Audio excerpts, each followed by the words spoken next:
بسم اللہ الرحمن الرحیم۔ ایک سوال ہم سے پوچھا گیا کہ پورے ہفتے کے جو دن ہیں 7، ان میں سب سے زیادہ فضیلت والا دن کون سا ہے؟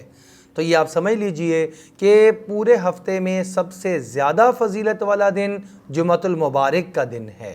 اسی لیے جمعۃ المبارک والے دن اللہ رب العزت نے غسل کرنے، اچھا لباس پہننے، خوشبو لگانے اور نماز جمعہ کا اہتمام کرنے کو اللہ نے مقرر فرمایا ہے۔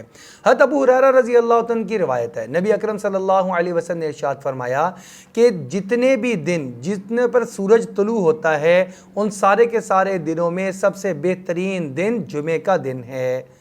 اور ایک اور دوسری روایت ہے عبداللہ ابن عباس رضی اللہ عنہ سے کہ نبی اکرم ایک آیت نازل ہوئی، الیوم اکملت لکم دینکم واتممت علیکم نعمتی ورضیت لکم الاسلام دینا۔ یہ دین کے تکمیل کی آیت ہے۔ تو ایک یہودی تھا، اس نے سنا اور اس نے سن کے کہا اگر یہ آیت ہم پر نازل ہوتی تو جس دن نازل ہوتی اس دن کو ہم عید کا دن شمار کرتے اور اس کو عید کی طرح فضیلت والا دن قرار دے دیتے۔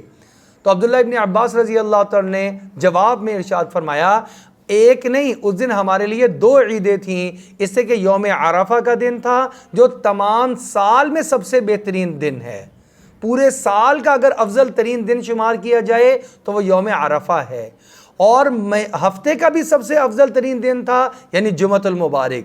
گویا عرفہ کا بھی دن اس میں شامل ہو گیا اور جمعے کا دن بھی شامل ہو گیا، ہماری 2 عیدیں ہو گئیں۔ لہذا وہ عرفہ کا دن جو جمعے والے دن آ رہا ہو یہ بہت زیادہ فضیلت والا ہے، اور اس کے اندر درود شریف کی کثرت کرنا، اپنی دعائیں مانگنا، عبادات کرنا یقیناً بہت ہی فضیلت رکھتا ہے۔